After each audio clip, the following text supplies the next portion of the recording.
लोगों के दुख और सुख में शामिल होने वाले मोहम्मद वकील मुसलमान साहब, आज के इस कार्यक्रम के अध्यक्ष जनाब अब्दुल मुबीन साहब और मंच पर विराजित अन्य नेतागण, मैं अब तमाम लोगों को दिल की अथाह गहराइयों से स्वागत करता हूं, अभिनंदन करता हूं और आपको सलाम पेश करता हूं। आप इस शानदार जमावड़े पर नजर दौड़ाएं, आप खुद को देखें कितने शानदार लग रहे हैं। तमाम तारीफ और प्रशंसा उस खुदा की जिसने आज हम सबको समाजवाद के लिए यहाँ इकट्ठा किया है। मैं आज आप सबको देखकर बहुत खुश हूँ और आपका शुक्रगुजार भी हूँ। आपने यहाँ आकर हमारी हिम्मत अफजाई की, हमारा हौसला बढ़ाया, आपका बहुत बहुत शुक्रिया। आपका इस मिशन में हिस्सा लेने का शुक्रिया। मैं आपकी खुशी महसूस कर रहा हूँ। मैं आपके जोश और जज्बे को सलाम करता हूँ। मैं जनता समाजवादी पार्टी का तहे दिल से शुक्रिया अदा करता हूँ कि आपने मुझे इस लायक समझा और ये मौका दिया कि इतने शानदार दर्शकों से बात कर सकूं। और मैं जनता समाजवादी पार्टी के तमाम नेताओं का शुक्रिया अदा करना चाहता हूं। आप सबको धन्यवाद करता हूं जो आप इस कोरोना काल में दूर दूर से सफर करके इस कार्यक्रम को सफल बनाने के लिए यहाँ जमा हुए हैं। मैं जानता हूं कि आप थके हुए होंगे, लेकिन आप लोगों की उपस्थिति हमारा जोश बढ़ा रही है, हमें हौसला दे रही है। हम जानते हैं कि हम यहाँ एक खास मकसद के लिए आए हैं। आप सबका इस मकसद के लिए इकट्ठा होने से मैं आपका एहसानमंद हूं। और एक बात और मैं जानता हूं कि आप लोग सिर्फ जनता समाजवादी पार्टी और सिर्फ अमीरुद्दीन के लिए नहीं आए, बल्कि आप इसलिए आए हैं कि आपको यकीन है कि आपका ये देश आगे जा सकता है। ऐसे हालात में जबकि पूरे देश में बदअमनी फैली हुई है, आपको यकीन है कि अमन और शांति मुमकिन है। आप जानते हैं कि उस नाउम्मीदी के आलम में उम्मीद और आशा की किरण है। भ्रष्टाचार और रिश्वत के बाजार में ईमानदारी का दिया जलाया जा सकता है। ऐसी राजनीति जिसने आपको लंबे समय से लंगड़ा कर दिया है, आपको एक जगह बांध कर बिठा दिया है। आपको मालूम है कि सवेरा होगा, निराशा के बादल छटेंगे, भ्रष्टाचार मुक्त देश बनाया जा सकता है। आपको यकीन है कि हम एक हो सकते हैं, अपने देश और अपनों के लिए एक साथ मिल बैठकर बात कर सकते हैं। आपको मालूम होगा कि ट्रांसपेरेंसी इंटरनेशनल की रिपोर्ट में हम यानी नेपाल एशिया के 17 देशों में भ्रष्टाचार में नंबर 1 पर है। दोस्तों, इस कार्यक्रम के बारे में बताने से पहले मैं आपको यह बता दूं कि मैं यहां कैसे आया। बहुत सारे लोगों को ये अचंभा सा लग रहा होगा, एक सपना लग रहा होगा कि आज का ये लड़का आज यहाँ कैसे खड़ा है। आप में से अक्सर लोगों को मालूम होगा कि मैंने अपनी शुरुआती जिंदगी हिंदुस्तान की राजधानी दिल्ली में गुजारी है। मैंने वहाँ 17 साल रह करके शिक्षा हासिल की और तालीम हासिल करने के बाद मैंने एक फाइनेंशियल कंपनी में नौकरी की। लेकिन दोस्तों, कभी भी नौकरी में मेरा मन नहीं लगा। हमेशा मेरा ध्यान अपने देश की व्यवस्था, शिक्षा और वहां के राजनीति के बारे में लगा रहा। ये सोचता रहा कि अपने यहाँ की शिक्षा व्यवस्था को बेहतर करने में क्या योगदान अदा कर सकता हूँ, अपने यहाँ की राजनीति को बेहतर बनाने में क्या किरदार अदा कर सकता हूँ। ये सोचता रहा कि देश के विकास में क्या योगदान दे सकता हूँ, अपनों की परेशानियां दूर करने के लिए मैं क्या किरदार अदा कर सकता हूं। मुझे पहले से मालूम था कि हमारे यहाँ की शिक्षा व्यवस्था और उसका लेवल काफी कमजोर है, उसके और दूसरे देशों के मुकाबले में हम बहुत पीछे हैं। ये देख करके बहुत मायूसी होती थी। मैंने अपने बड़े भाइयों से पूछा, क्यों ना कि लुम्बिनी की इस पवित्र धरती पर एक ऐसे स्कूल की स्थापना की जाए जहां बच्चों के ऑलराउंड डेवलपमेंट पर काम किया जाए, उनके अंदर अपने माँ बाप और देश से मोहब्बत के प्रति बीज बोई जाए। हमारे भाइयों को इस बात का अंदाजा था कि देश हित में और हमारे नेपाल की जरूरत है, इसलिए वो लोग भी राजी हुए। इस तरह मैं 1 साल नौकरी करने के बाद इस्तीफा देकर के नेपाल चला आया और 2012 में ग्रीनवे ग्लोबल हेरिटेज स्कूल की स्थापना हुई। दोस्तों, दूसरी वजह वो लोग हैं जिन्होंने सत्ता के सामने कभी भी अपना सर नहीं झुकाया और उच्च कोटि का मिसाल कायम किया और ऐसा कुछ किया कि उनके विरोधी भी उनकी तारीफ करते नहीं थकते। मेरे यहाँ आने के सबसे बड़ी वजह मेरे प्रेरणा के स्रोत और हर दिल अजीज नेता और पूर्व प्रधानमंत्री डॉक्टर बाबूराम भट्टराई हैं। उनसे मेरी मुलाकात हुई, उन्होंने एक बात मुझसे कही कि Amiruddin, don't sell the empty dreams, खोखले सपने मत बेचना। अगर समाज के लिए जो कुछ कर सकते हो वो कहना, क्योंकि आज तक नेता खोखले वादे करके आपसे सत्ता छीना है, लोगों को धोखा दिया है। अगर तुम भी ऐसा करोगे तो तुम्हारे और उन धोखेबाज नेताओं में कोई फर्क नहीं रहेगा। मैं डॉक्टर बाबूराम भट्टराई के इस विजन को सलाम करता हूं। डॉक्टर साहब जब नेपाल के प्रधानमंत्री बने तब मैं दिल्ली के एक यूनिवर्सिटी में पढ़ रहा था। डॉक्टर साहब से मिलने के लिए, उनसे सीखने के लिए मैंने बहुत कोशिश की। मैं उनको बता सकूं कि डॉक्टर साहब, मैं आपके विजन की इज्जत करता हूं, मैं आपका तहे दिल से सपोर्ट करता हूं। और इस तरह से मैंने डॉक्टर साहब की प्रोफेसर अतिया हबीब किदवाई से फेसबुक के जरिए जुड़ा। उनसे बहुत सारी चीजें जानकारी हासिल हुई मुझे डॉक्टर साहब के बारे में, जिसकी वजह से मेरे नजदीक डॉक्टर साहब की इज्जत और बढ़ गई। डॉक्टर साहब के बारे में उनसे बहुत सारी चीजें जानने का मौका मिला। आज मुझे गर्व है और मैं बहुत खुशी महसूस कर रहा हूं कि आज ऐसे परिवार का हिस्सा बनने जा रहा हूं मैं, जिस परिवार के अगुवा और मुखिया डॉक्टर बाबूराम भट्टराई और पूर्व उप प्रधानमंत्री उपेंद्र यादव जी हैं। मुझे उम्मीद है कि मैं इन नेताओं से बहुत कुछ सीखूंगा और नेपाल को विकसित बनाने के सफर में मैं इंशाअल्लाह पूरी कोशिश करूंगा। और मैं आप लोगों से वादा करता हूं कि नेपाल को विकास की तरफ ले जाने में, नेपाल को विकसित बनाने में, इन तमाम जनताओं के मुद्दों को समझने और उनको हल करने में मुझसे जो कुछ बन पड़ेगा मैं आपका भरपूर साथ दूंगा। दोस्तों, मेरे काम ने लुम्बिनी के बारे में मुझे बहुत सारी चीजें जानने में मदद किया। मैंने देखा कि हमारे लोग जिन समस्याओं का सामना कर रहे हैं वो सिर्फ स्थानीय प्रकार के नहीं हैं, बल्कि वो देश के हर हिस्से में हैं। स्कूलों में सिलेबस, अस्पताल और दूसरी जरूरत की चीजों जैसे साफ सफाई और बेरोजगारी सियासतदानों के प्राथमिकताओं का संकेत देती हैं। इसी वजह से बच्चे अनपढ़ रह जाते हैं, किसान बेहाल हैं, औरतें परेशान हैं जिनका वक्त पर इलाज नहीं हो पाता और मुल्क दिन ब दिन पीछे की तरफ चला जा रहा है। यही लुम्बिनी में जहां मैंने सबको देखा है, चाहे वो किसान हो, अध्यापक हो, मजदूर या कारोबारी वर्ग के लोग हैं, सबके सब सरकार की गलत नीतियों से परेशान हैं। पूरे देश में प्रधानमंत्री ओली के खिलाफ विरोध प्रदर्शन हो रहे हैं और जनता समाजवादी ने भी अब देश के हर कोने में विरोध प्रदर्शन किया और जनता की आवाज को सड़क से उठाकर सुप्रीम कोर्ट तक पहुंचाया। और उसी का नतीजा है कि आज माननीय सर्वोच्च अदालत ने ओली के इस गैर कानूनी कदम के खिलाफ फैसला किया और कहा कि आज भी गणतंत्र की स्पिरिट इस देश में जिंदा है। और ये साबित किया कि लोगों को न्यायालय में भरोसा दिलाया। एक चीज और मैं बता दूं कि इस बीच में जब ओली के खिलाफ विरोध प्रदर्शन हो रहे थे तो KP Sharma Oli stand up comedy कर रहे थे और लोगों को चिढ़ा रहे थे। ऐसा लगता था कि उनके पास असल मुद्दों को एड्रेस करने का, असल मुद्दों के बारे में सोचने और उनका हल पेश करने का मौका ही नहीं है। हमारे पास, सबके पास अपनी अपनी कहानियां हैं, अपनी अपनी परेशानियां हैं, पर कोई सुनने वाला नहीं।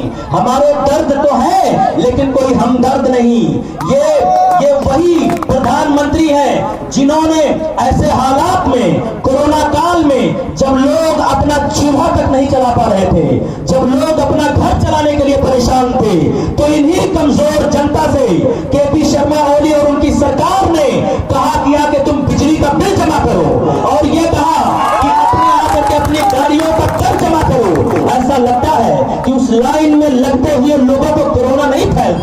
ये बेशरम लोग जिनको अपने जनता की फिक्र नहीं है, जिनको अपने जनता के बारे में जिनके नजदीक जनता की कोई वैल्यू नहीं है। इसीलिए मैं कहता हूं, ऐ मेरे देश के लोगों, शिकायत क्यों नहीं करते?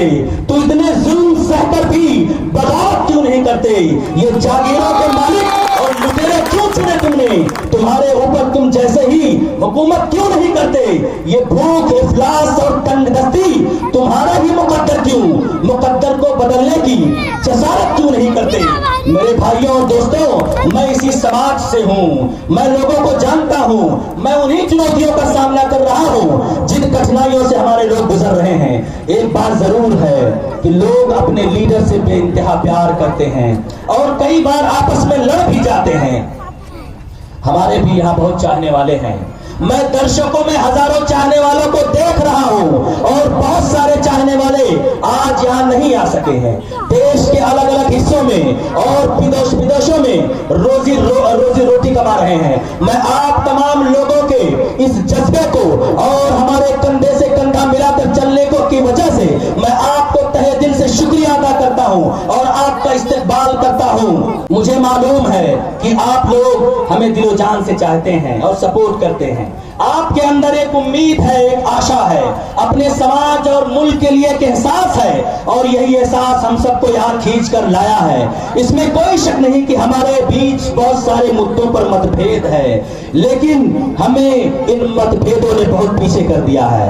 मनभेदों ने हमें बहुत नुकसान पहुंचाया है, हमारे कारोबार को बहुत ज्यादा पीछे कर दिया है। इसलिए हमको ये समझने की जरूरत है कि हम किन किन चीजों से समझौता कर सकते हैं, किन से नहीं। हमें एक दूसरे को सुनने और समझने की जरूरत है। बहुत सारे लोग खुद को मधेशी तो कहते हैं, लेकिन ऐसी ताकतों का साथ देते हैं जिनसे आपकी पहचान खत्म हो जाती है। और माफ कीजिएगा, आपके बीच में बहुत सारे नेता हैं जो अपनी पहचान लुटा देने के बाद आपको पहचान दिलाने की बात करते हैं। उनसे कहिए कि बेवकूफ ना बनाएं, अब बेवकूफ बनाने का सिलसिला खत्म कीजिए। हम आपके झांसे में नहीं आने वाले हैं। दोस्तों, आज हम यहाँ एक साथ समाजवाद के लिए जमा हुए हैं ताकि ये सुनिश्चित कर सकें कि हम अपने बच्चों को अच्छी शिक्षा और बेहतर भविष्य दे पाएं, बीमारों को मेडिकल और स्वास्थ्य सेवाएं मुहैया करा पाएं,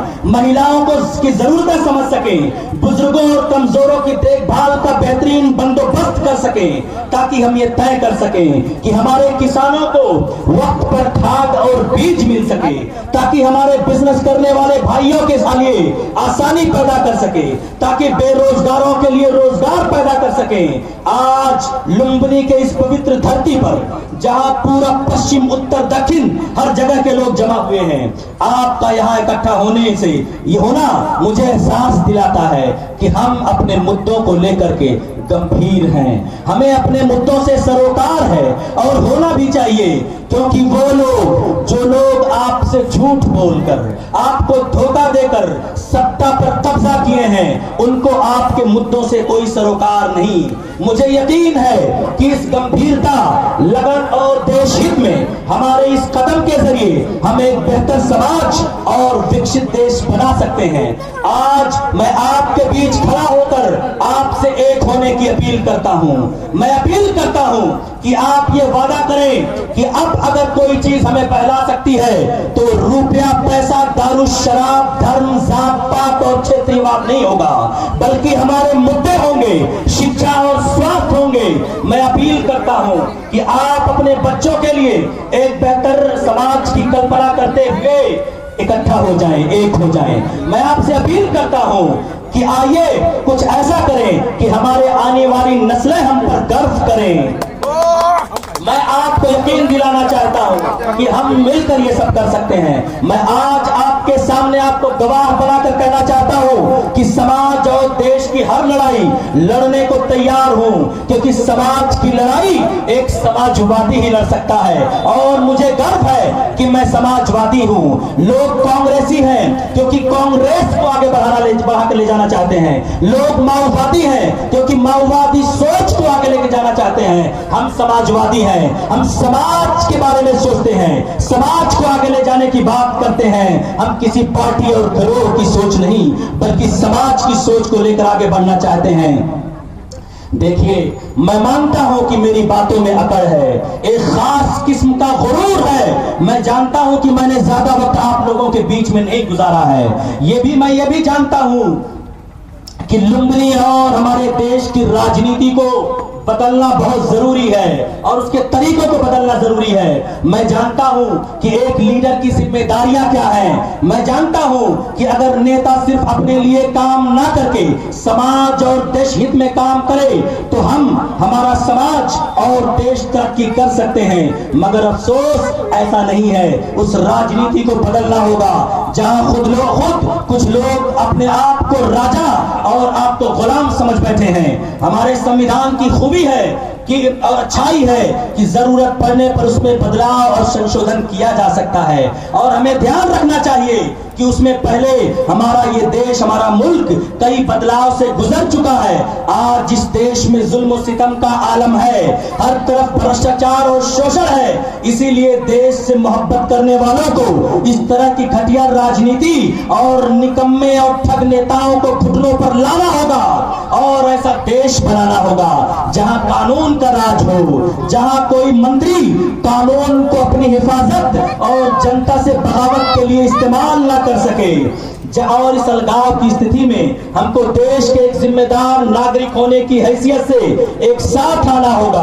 बच्चों को पढ़ाना, बेरोजगारों को काम पर लगाना और गरीबों को, लाखों को गरीबी से निकालना होगा। एक ऐसा देश बनाना होगा जहां हर एक को न्याय मिल सके, सच्चाई और ईमानदारी का बोलबाला हो। इतिहास गवाह है कि जिंदा करने वाली पीढ़ियों ने हमेशा आगे बढ़कर हालात का मुकाबला किया और वही किया जो वक्त पर करने की जरूरत थी। आज मैं अपनी नई नस्ल को आवाज दे रहा हूं कि आज आप मेरी इस आवाज का जवाब दें और अपने और देश हित में आगे बढ़ें। कि मेरी हिम्मत को सराहो, मेरे हमराह चलो, मैंने ये शम्मा जलाई है हवाओं के खिलाफ। हम सब जानते हैं कि आज कौन सी चुनौतियां हमारे सामने हैं। कभी ना खत्म होने वाली गरीबी, दान और चंदा पर निर्भरता, बेहाल स्वास्थ्य सेवाएं, शिक्षा का गिरता स्तर जिसने देश को अपाहिज और भिखारी बना दिया है, हमारे भविष्य को खतरे में डाल दिया है।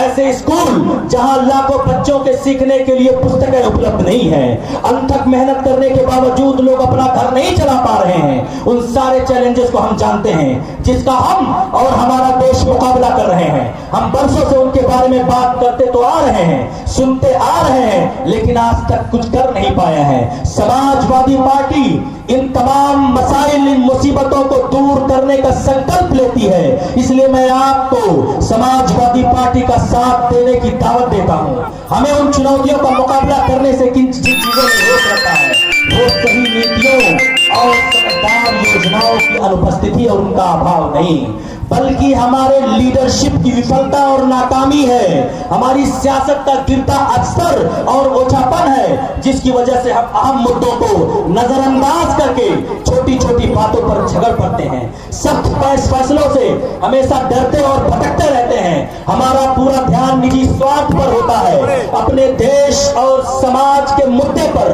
बढ़कर आम सहमति बनाने के बजाय हम राजनीतिक फायदा उठाने के लिए सस्ते और घटिया किस्म के बहाने बनाते हैं। हम रास्ते से भटक चुके हैं। लालच ने हमारी अंतरात्मा को जहरीला बना दिया है। निजी स्वार्थ ने हमारे देश को एक खेल में बदल कर रख दिया। दोस्तों, टाइम की कमी है, इसलिए एक चीज मैं कहना चाहता हूं कि इन तमाम चीजों को, अपनी मुसीबतों को दूर करने के लिए हमें एक मुद्दे पर आना होगा, एक प्लेटफॉर्म पे आना होगा। इसलिए कहता हूं कि फूल यूं ही खिला नहीं करते, बीज को दफन होना पड़ता है। इसलिए आपको बहुत सारी चीजों से समझौता करना पड़ेगा। इसी पर मैं अपनी बात खत्म करता हूं और दुष्यंत कुमार का एक शेर पढ़ करके आप लोगों से दूर होता हूं कि कैसे आकाश में सुराख नहीं हो सकता, एक पत्थर तो तबीयत से उछालो यारो। एक बार